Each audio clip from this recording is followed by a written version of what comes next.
এক নম্বর যে কেউ সোহেল রানাকে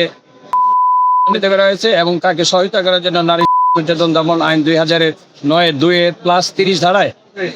এবং দণ্ডবিধির 201 ধারায় সন্দেহভাবে প্রমাণিত হওয়ায়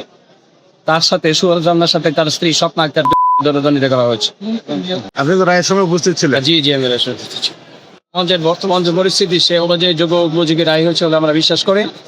এবং আমরা এটাও বিশ্বাস করি একজন আইনজীবী হিসাবে, আইনের শামক হিসাবে, আইন প্রতিষ্ঠার সহকর্মী হিসাবে এই রায়টা যত দ্রুত কার্যকরী হবে ততই আমাদের সমাজের জন্য হবে। রায়টা কি হয়েছে? আর রায়টা যে এক নম্বর যে কেউ সোহেল রানাকে মৃত্যুদণ্ডে দণ্ডিত করা হয়েছে এবং তাকে সহায়তা করার জন্য নারী শিশু নির্যাতন দমন আইন 2009-2+30 ধারায় এবং দণ্ডবিধির 201 ধারায় সন্দেহভাবে প্রমাণিত হওয়ায় তার সাথে সোহেল রানার সাথে তার স্ত্রী স্বপ্না আক্তার দণ্ডিত করা হয়েছে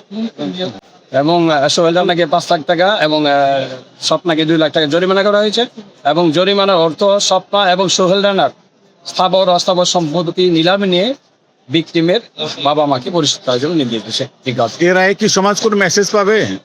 আশা করছি যদি এই যত দ্রুততার সহিত বাংলাদেশের ইতিহাসের যত দ্রুততার সহিত এই রায়টা ন্যায় বিচারের স্বার্থে আদালত কার্যকর করছে, আমরা আশা করছি ঠিক একই দ্রুততার সাথে যদি বাকি যে প্রসিডিউরগুলো রয়েছে হাইকোর্ট ডিভিশন, আপিল ডিভিশন এবং মাননীয় রাষ্ট্রপতি যে মার্সিজার বিধানটা যত দ্রুত কার্যকরী হবে, আশা করছি সমাজ একটা মেসেজ পাবেন যাতে এই ধরনের অপরাধ করে কেউ যাতে এই সমাজ থেকে আর নিশ্চয়ই না পায়।